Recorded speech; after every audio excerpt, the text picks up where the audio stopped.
Eh bien, bonjour à tous et à toutes. Voilà, Denis Chabassier de la société ICL. Je vous souhaite la bienvenue dans notre webinaire qui a pour terme aujourd'hui la fertilisation starter liquide des cultures et particulièrement l'efficience du phosphore apporté en début de cycle. Donc, Frédéric va partager l'écran avec le programme du webinaire. Donc, ce webinaire se déroulera en trois parties avec trois intervenants que vous voyez à l'écran. Je vais commencer par Frédéric Carnec, qui est notre responsable agronomique chez ICL Fertilisant, qui lui présentera donc la première partie qui sont un peu les règles pour un apport efficient de phosphore en début de cycle. Moi-même, donc Denis, donc je suis délégué régional dans le sud-ouest de la France et responsable du projet agrolution liquide chez ICL. Je vous présenterai donc effectivement l'agrolution liquide, qu'est-ce que c'est, comment ça fonctionne, pourquoi c'est intéressant techniquement. Et enfin, nous avons le plaisir d'accueillir Romain Blond de la société PTX Precision Planting, qui lui nous présentera les solutions mécaniques pour la localisation des fertilisations liquides, notamment au semis. Voilà, donc quelques règles pour ce webinaire. Donc vos micros sont coupés, donc il n'y a pas d'interaction pendant la présentation. Par contre, vous pouvez poser vos questions dans l'onglet questions-réponses QR que vous avez sur le côté de votre écran. Et en fin de présentation, donc nous ferons les échanges et les réponses aux questions. Donc voilà, c'est parti. Je vous souhaite un bon webinaire et je passe la parole à Frédéric pour la première partie. Bonjour à tous, merci Denis.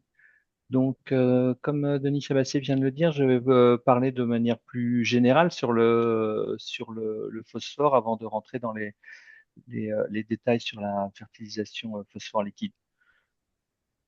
Donc, on va quand même parler de la localisation du phosphore parce que vous le savez certainement, mais le phosphore est un élément peu mobile, 20 fois moins mobile que l'azote.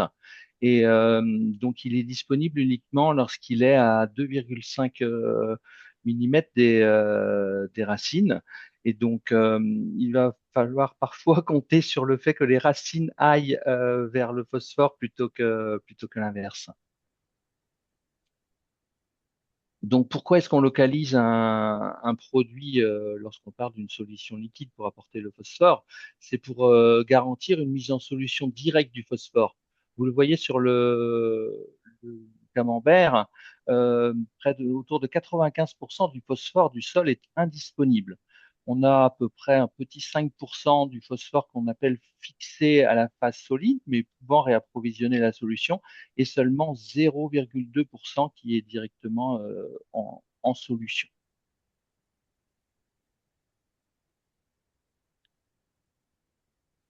Donc, on le revoit hein, sur la localisation d'un produit liquide, c'est pour une mise à disposition plus rapide. Et dernier point, c'est la surface d'échange qui est vraiment importante et un paramètre clé. Donc, d'avoir cette distance très courte par rapport entre le racine et l'élément phosphore. Dernier point important, c'est la température du sol. Là, on parle d'une température idéale pour avoir une absorption maximale. On est là autour de 20 degrés. Mais pourquoi on mentionne ce point-là?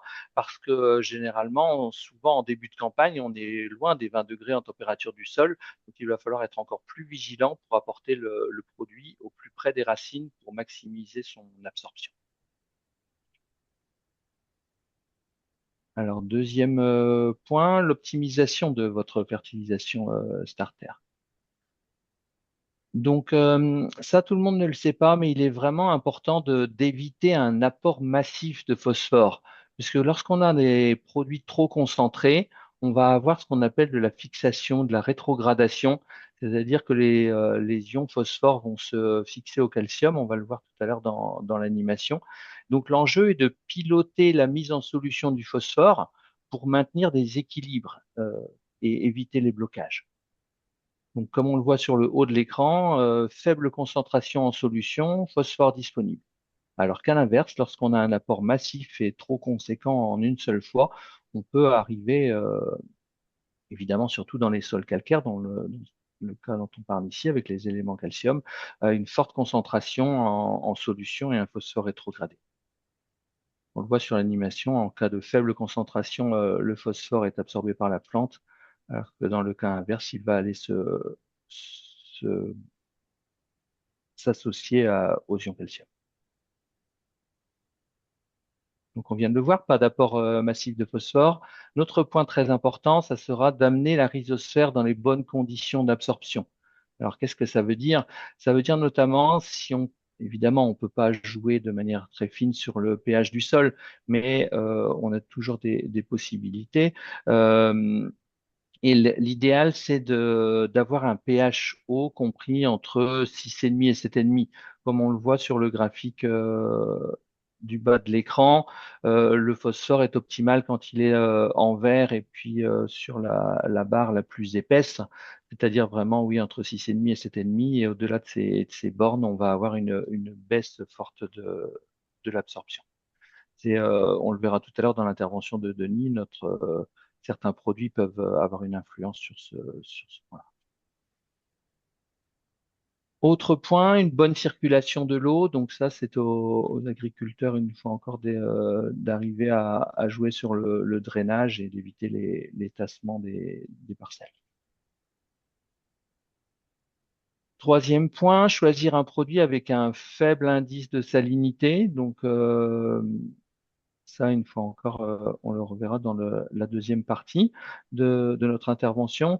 Donc, la salinité, hein, c'est la quantité d'éléments qui va être présent dans le produit et qui va pouvoir être négatif.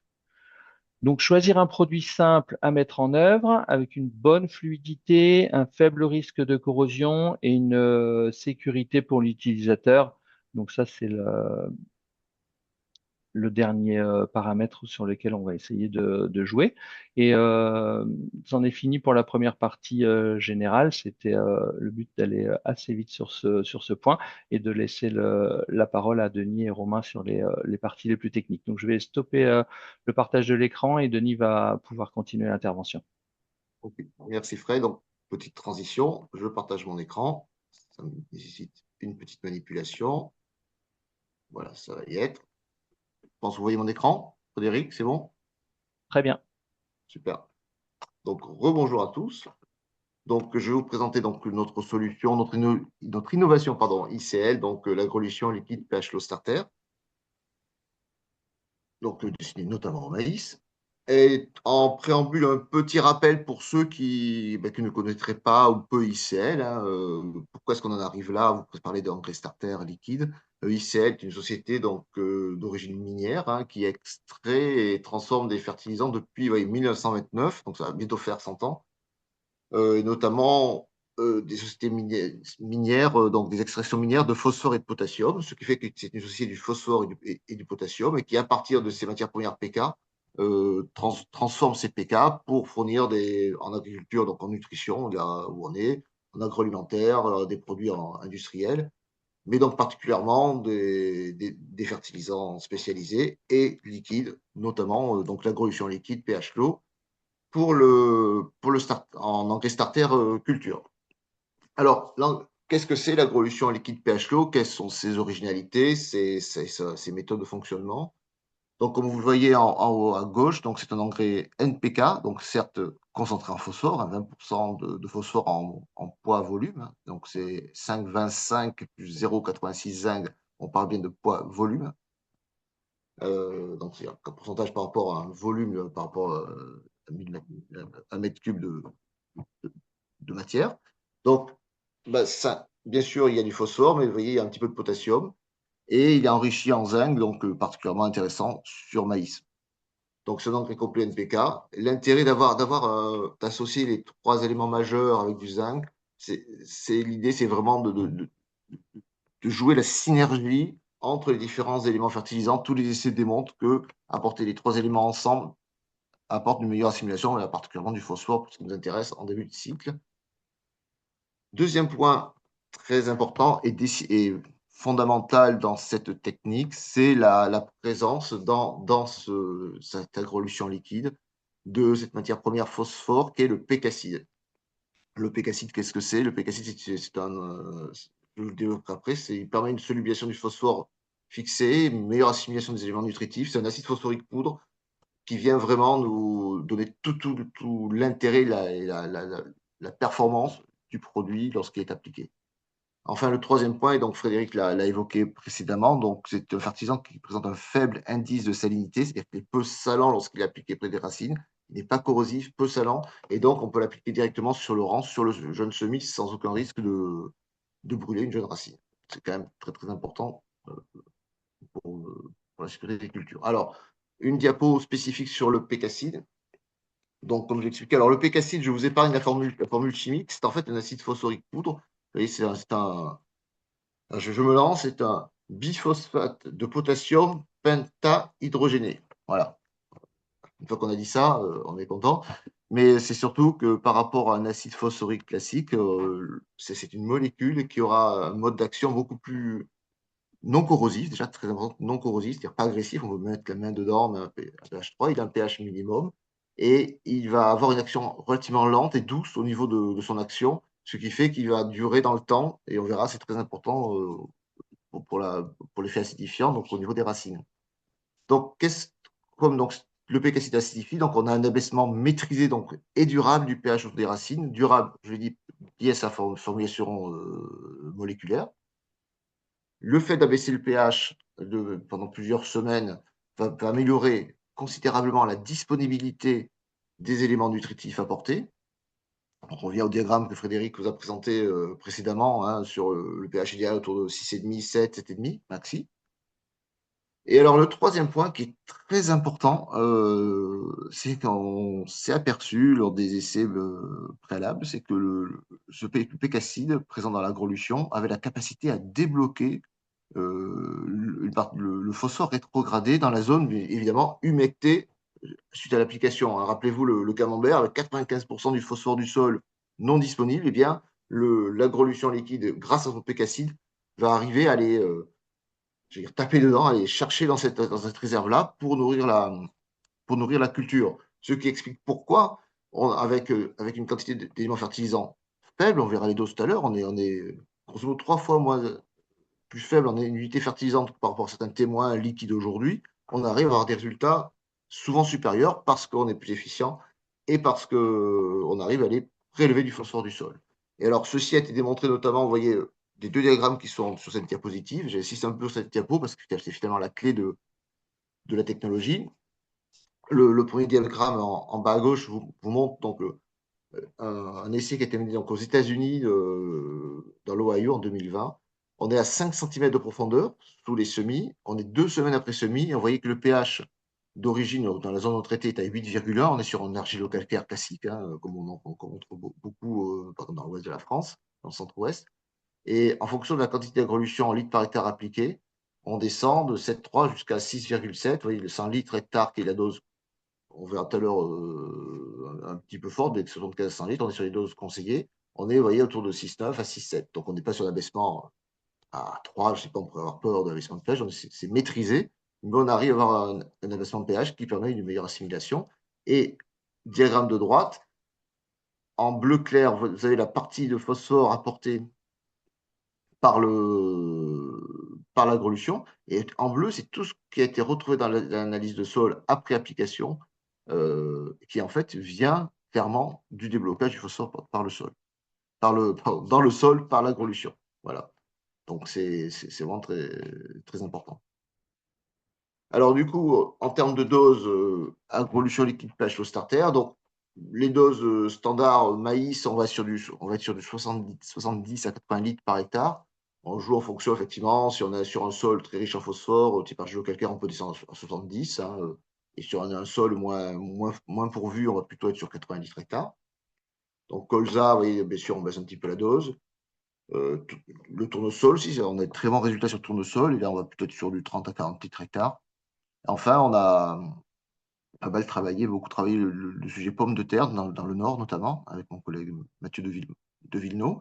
Et d'ailleurs, j'en profite pour signaler qu'un webinaire spécifique sur la pomme de terre sera réalisé dans une dizaine de jours si certains sont intéressés. Voilà. Un petit tableau pour terminer. Bon, c'est vrai que la référence quand même en fertilisation liquide starter aujourd'hui, c'est quand même l'ammonium polyphosphate 1448. Donc, grosso modo, vous voyez que là où on va baisser en litres hectares la dose, l'application d'une vingtaine de pourcents. C'est-à-dire que si on applique ces 100 litres, on va plutôt être sur 80 litres chez nous. L'intérêt, malgré tout, pour l'agriculteur, ben, c'est qu'il applique moins d'eau, moins de litres hectares, et donc il a moins à remplir la cuve, moins fréquemment. Il applique 20% moins d'eau par hectare. Bien sûr, l'agrolution liquide, n'est pas sorti du chapeau comme ça fait une dizaine d'années qu'on travaille ce projet, qui a démarré dans le sud-ouest à l'origine. Là, alors, on vous présente, bon, je n'ai pas le temps de présenter en détail les essais, bien sûr, parce qu'il y a toute une batterie d'essais. Ça, si vous souhaitez plus de renseignements, n'hésitez pas à nous contacter après. Là, on a essayé de faire une synthèse de l'ensemble des essais. Sur 25 ans, on a une vingtaine d'essais où on a en fait un rendement commercial en moyenne de 3% supérieur au témoin, effectivement, qui est le 1448. Et je signale que dans ces 20 essais, là, les 15 sont sur le maïs et il y a quand même 5 essais pommes de terre. Alors, juste, j'en profite de cette diapo pour signaler que là, on parle du rendement commercial, mais l'effet d'un engrais starter se juge souvent aussi au bout de 6 à 8 semaines, lorsqu'on est parce qu'on voit vraiment si la culture s'est bien implantée. Et c'est souvent là qu'on voit l'effet starter réel. Et d'ailleurs, la photo qui est derrière moi montre, hop, je me baisse vite fait, un résultat d'essai où, au bout de 8 semaines, c'est moi qui ai fait dans les Landes, hein, cette photo, c'est pas truqué, c'est un vrai essai. On voit l'effet de l'agrolution qui est vraiment de ce côté-là par rapport au témoin. Et voilà. Un point que je souhaitais préciser, c'est un engrais donc, qui acidifie, comme on l'a vu. Et bien sûr, on va se dire, il est efficient en sol à pH élevé, parce qu'on va acidifier. C'est vrai, ça paraît le plus évident, effectivement. Et donc là, on a un résultat, on a mis un hexagone des résultats donc, en vallée de la Garonne, en Lot-et-Garonne. Vous voyez, on est à 8,2 en pH au départ, donc effectivement, on a un rendement commercial qui augmente de 5% par rapport aux témoins.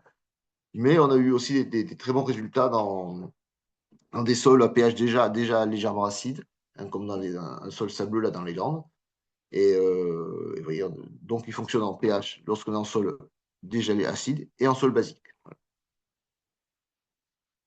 L'agrolution liquide pH Low Starter donc, est fabriqué en France, hein, il est stocké en France et il est disponible en QVBC 9 avec un sticker dessus dans lequel vous pouvez retrouver le QR code avec accès à la fiche produit, mais aussi évidemment en vrac, camion citerne si besoin.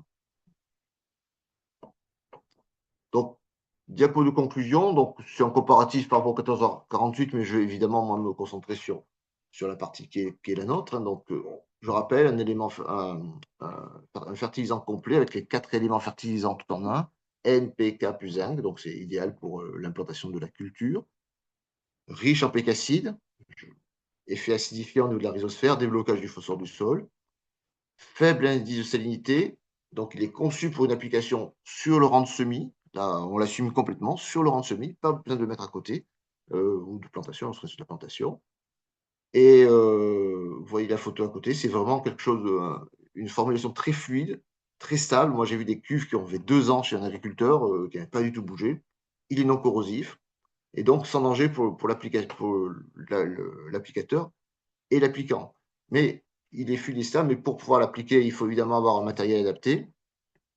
Et ça, le matériel, c'est la partie de Romain. Donc, je passe la parole à Romain Blond de la société PTX Precision Planting et qui va Parfait. partager. Merci. Merci, Denis. Je vais pouvoir partager mon écran. Hop, Ça arrive. Voilà. ça devrait Impeccable. être bon. Voilà. Parfait. Donc, bonjour à tous. Je vais vous présenter aujourd'hui, du coup, des solutions de rééquipement de semoirs. Donc, je vais vous présenter un petit peu Precision Planting d'abord. Precision Planting, en fait, on est une société, du coup, créée en 1993 par un agriculteur et on est spécialisé dans le rétrofit de semoirs, principalement des semoirs monograines. Je vais vous parler un tout petit peu après. On va même plus loin aujourd'hui. On va présenter des gammes pour la pulvérisation. C'est une société qui a été créée dans les États-Unis dans l'Illinois plus particulièrement, qui était d'abord créé par un agriculteur, qui a ensuite été racheté par ACO en 2017, et depuis avril 2025, du coup, intégré dans PTX, donc la nouvelle société du groupe ACO qui regroupe Precision Planting et PTX Trimble. Donc, chez Precision Planting, on est d'abord des agronomes. On aime bien du coup partir d'une problématique agronomique et c'est pour ça que depuis 2018, nous avons du coup la PTI Farm. Donc on a une ferme en Allemagne et une aux États-Unis. Donc là, vous voyez la petite vidéo qui est celle des États-Unis, qui a près de 200 hectares de recherche agronomique. Donc c'est uniquement de la recherche. On va tester vraiment des problématiques et comment est-ce qu'on va pouvoir du coup les améliorer grâce au rétrofit du coup de semoirs. Donc avec différents événements tout au long de l'année, des PTI Tour Farm en été. Donc on va pouvoir emmener des clients visiter les parcelles d'essai, leur montrer voilà, quelles ont été les modalités, quelles ont été les problématiques et comment est-ce qu'on va y répondre. Et également du coup des Winter Tours pour les résultats de recherche. Donc comme vous voyez, on va venir voilà, vraiment montrer la finalité de ces recherches. L'ADN de la marque, c'est quoi? Je vous disais, voilà, Precision Planting, c'est d'abord de l'agronomie. On va partir toujours enseigner l'agronomie et ses facteurs limitants. On va toujours partir avec un agriculteur, chercher, voilà, quelle est sa problématique. On ne vend pas quelque chose de généraliste, on vend quelque chose de très spécialisé qui va s'adapter à son exploitation, sa problématique. Des doubles, des manques, des problèmes de levée, des problèmes de fertilisation. Et voilà, il a une stratégie de fertilisation liquide. Comment est-ce qu'on pourra y répondre? Precision Planting à la solution, je vais vous présenter juste après. On va chercher bien évidemment à accroître le bénéfice des agriculteurs, c'est-à-dire qu'une fois qu'on va pouvoir identifier un problématique, on va lui proposer une solution et on va le suivre tout au long du coup de sa mise en route et de sa résolution de problème. Voilà, pour s'assurer que le produit répond à sa problématique. Donc si je parle un petit peu d'agronomie, les facteurs essentiels pour la germination, ça reste toujours pareil. C'est la température, l'humidité. Voilà, ça va être le placement de la graine. Donc pour ça, Precision Planting, on va se focaliser, on va diviser du coup la culture en deux stades. Le premier, de la plantation de la graine jusqu'au stade V4, ça va être l'établissement du potentiel de rendement. C'est là où la fertilisation du coup va jouer énormément. L'importance du coup du placement de la graine va jouer également. À tout ce qu'il y a après V8, on va dire, c'est la protection du rendement. Voilà. Le rendement est fait avant. Si on a un mauvais placement, on n'a pas mis de graines, on a des doubles, des manques, c'est là où on va perdre. Une mauvaise fertilisation également va impacter le rendement. Donc, on va travailler toujours la pyramide des fondamentaux. On va avoir une stratégie de fertilisation. Puis après, on va choisir, OK, la levée, distribution, l'espacement, densité. Nous, aujourd'hui, on va se focaliser du coup sur la fertilisation avec ICL. Donc, si on parle du coup de la solution phosphate, donc on va avoir un gros besoin en fait en début de cycle. Le phosphate, à quoi il va servir? C'est au développement racinaire.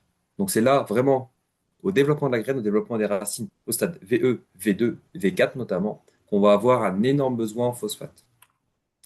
Et pour ça, Denis Frédéric m'ont dit, le phosphate, le phosphore est très peu mobile. C'est la difficulté aujourd'hui, c'est qu'il y a une mobilité de 2,5 mm, de 3 mm, peut être facilement du coup associé à du calcium dans des sols très calcaires. Donc on va chercher toujours à le mettre au plus près de la graine. Et aujourd'hui, comment est-ce qu'on va faire? Les solutions liquides pulvérisées sont assez peu fiables, vont le mettre en surface. Quand on va le mettre à 5 ou 6 cm lors du binage, ça va être très peu mobile, donc très peu assimilé par la racine. Et l'idéal, ça va être de le mettre directement au semis. Donc pour ça, chez Precision Planting, on a des solutions. On va être capable du coup de proposer différentes stratégies de fertilisation, soit sur le rang, juste à côté du rang, comme vous voyez ici à l'image 2 à 2 cm. On est capable de le mettre juste à côté des racines, juste à côté de la graine, pour que les racines puissent aller chercher directement cette fertilisation, ce phosphore, à la germination. Et également, si on veut aller plus loin, on va pouvoir appliquer de l'azote à 5 cm grâce au système Conceal. Donc, c'est Precision Planting, on a le système, ce qu'on va appeler FuroJet. Si je reviens sur la slide précédente, on le voyait avec la petite vidéo, on a un système de Precision Planting qui va s'appeler le FuroJet. Le FuroJet, ça va être un système de distribution en 3 points. Donc, on va pouvoir soit distribuer le même produit sur 3 endroits, 3 sorties, ou alors on va pouvoir choisir de mettre un produit en haut et 2 autres produits sur les côtés, des insecticides ou quoi que ce soit. Donc, on va le mettre directement dans le rang. Vous voyez du coup le placement de la graine qui va se faire sur la gauche. Vous voyez, donc sur la gauche là, de notre animation. derrière, on va avoir tout le système. Donc, le système noir que vous voyez avec la languette blanche et la fameuse patte doigt derrière les trois doigts du FuroJet vont permettre du coup de venir vraiment placer les solutions de starter juste à côté de la graine, vraiment à 1 cm, 2 cm, pour avoir une disponibilité immédiate. Et donc ça, ce système-là, c'est ce qu'on appelle le système FuroJet, avec du coup 3 sorties. On va choisir au choix, est-ce qu'on met, on met le même produit aux 3 endroits, ou on va pouvoir séparer 2 produits plus un, ou 3 différents. Tout va dépendre de ce qu'on va pouvoir mettre derrière. On va pouvoir adapter les sorties pour aller directement du coup aux cuves de fertilisation. Donc ça, le placement, ça se fait via le FuroJet, mais après, on a aussi une solution du coup de contrôle de débit qui s'appelle le vApply HD. Donc à n'importe quel semoir qui est de mécanique, on va savoir du coup placer directement dans le sol, mais on va savoir également du coup mesurer et piloter la quantité qu'on va mettre dans le sol. Donc avec le vApply, comme disait du coup Frédéric et Denis notamment, le phosphore, 95% n'est pas assimilé. Donc on va vraiment venir piloter, pouvoir piloter du coup la quantité apportée pour apporter juste la bonne dose, juste ce qui va servir à la graine, sans en mettre dans le sol inutilement, on va dire. Donc ça, c'est le VLOPA-HD. Donc on va pouvoir rendre un semoir qui est complètement mécanique, l'automatiser, en fait, avec de la modulation de dose, et également, on va pouvoir faire de la coupure de section pour éviter de surdoser dans la parcelle, de recroiser ce qu'on a déjà travaillé. Donc ça, c'était un exemple de produits chez Precision Planting. Le FuroJet et le vApply peuvent être combinés et applicables sur n'importe quel semoir aujourd'hui européen ou américain du John Deere, Monosem, Vaderstad, Machio et j'en passe. Et donc, je laisse la main à Frédéric. Donc, merci à tous. Si vous avez des questions, réponses, donc normalement, vous avez du coup l'onglet Q&R, questions-réponses en bas de votre page. Donc, n'hésitez pas à poser vos questions, que ce soit pour ICL, pour Denis, Frédéric ou pour moi-même. Eh ben, merci à Romain et Denis pour ces interventions très claires. Donc, il est encore temps pour vous de poser des questions, hein, comme l'a dit Romain, dans la partie Q&A. Donc, alors, on a déjà quelques questions. Alors, je vais commencer par des questions qui concernent plutôt Romain. Euh, il est demandé quels éléments peuvent être rééquipés sur les semoirs. Romain, est-ce que tu peux nous en dire plus? Alors oui, du coup, j'ai parlé des solutions de fertilisation liquide, de rééquipement, donc du FuroJet et du vApply. Donc, pouvoir rééquiper du coup des éléments de semis, notamment du coup de la distribution électrique, donc pour passer des semoirs mécaniques en électrique, de la gestion de profondeur automatique, de la gestion de pression en automatique également. De fermeture, on va pouvoir équiper quelque chose de très connu chez nous, c'est le FuroForce, pour la fermeture du sillon et vraiment optimiser du coup ce combo humidité et température. Très bien. Alors, je vois une autre question qui te concerne. Fournissez-vous des cuves pour la fertilisation liquide? Alors non, nous ne fournissons pas directement les cuves, donc ça, vous pouvez vous rapprocher de votre concessionnaire local en allant directement sur le site internet precisionplanting.com. Donc vous pouvez taper rechercher mon concessionnaire et il saura vous renseigner au mieux pour vous trouver une cuve une cuve de produits liquides. Très bien. Alors, moi, j'avais une petite question, peut-être pour aussi de certaines personnes moins anglophones. Tu parlais du rétrofit du semoir. Oui, donc Est-ce que tu... le rétrofit du Oui, coup, c'est le rééquipement de solutions. Pardon. Donc on va pouvoir vraiment donc partir dans le semoir c'est classique et le le rééquiper. jargon du machinisme. C'est-à-dire, C'est ça. du coup, je pose la question moi aussi, ça veut dire, Romain, que vous partez du matériel existant chez un agriculteur et vous pouvez l'adapter, c'est ça, avec votre matériel. C'est ça, parfaitement. L'agriculteur peut avoir un semoir qui a 10 ans, 15 ans, qui aujourd'hui fonctionne très bien, le châssis est en bon état, toute la partie du coup élément semeur va être en bon état, mais il va souhaiter augmenter la capacité de son semoir et c'est parfaitement l'ADN de Precision Planting, c'est partir de quelque chose d'existant et de venir l'améliorer. D'accord. Donc, il peut passer assez facilement à une fertilisation localisée, liquide, semi-cos. Très facilement. En une demi-journée, on va pouvoir équiper un semoir 4 rangs, 6 rangs, 10 rangs sans problème. D'accord. Alors, je regarde les questions. Alors, on me demande là aussi si le webinaire sera envoyé à tous les participants.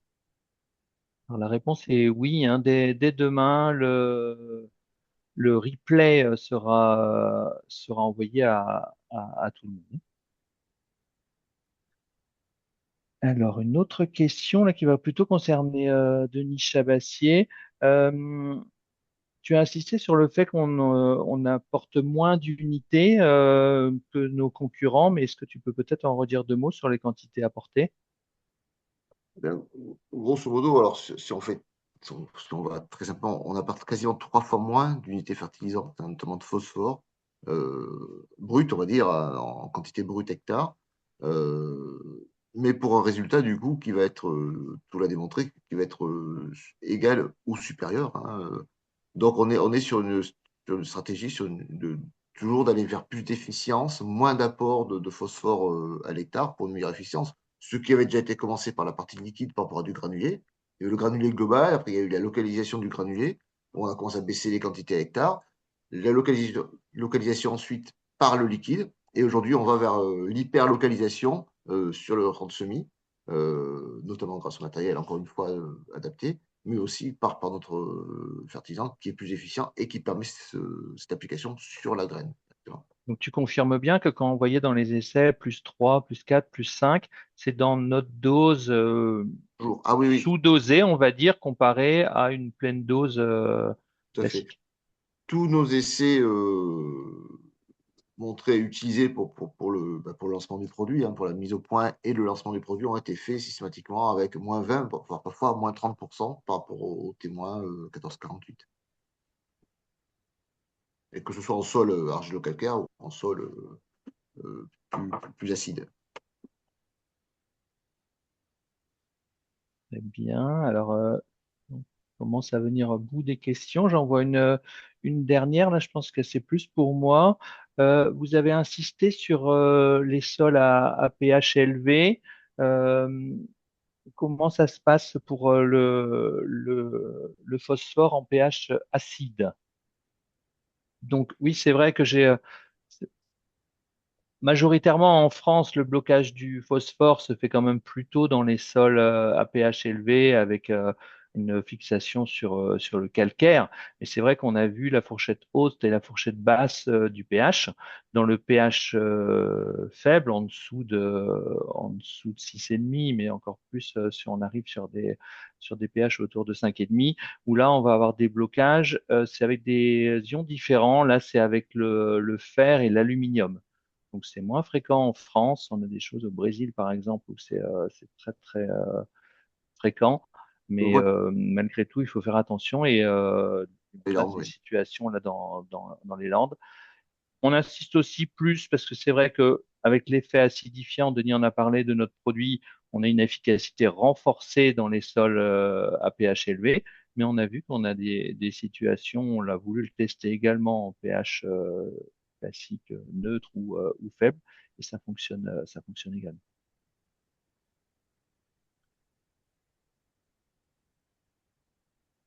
D'autres questions? Il est encore temps si vous avez des hésitations. Sinon, donc bien sûr, hein, on le répète, le webinaire sera envoyé à tous les participants par mail et vous avez nos coordonnées. Ouais, n'hésitez pas à nous poser des questions en direct ou pouvoir demander un complément d'information.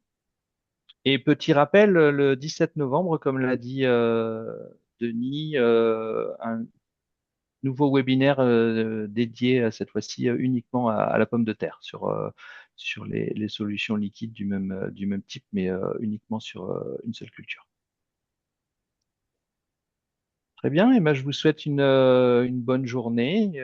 Il est 9h05, on a déjà appris beaucoup pour aujourd'hui et je, je vous dis à la prochaine fois. Merci Denis, merci Romain. Bonne journée à tout le monde. Et merci à tous ceux qui ont assisté.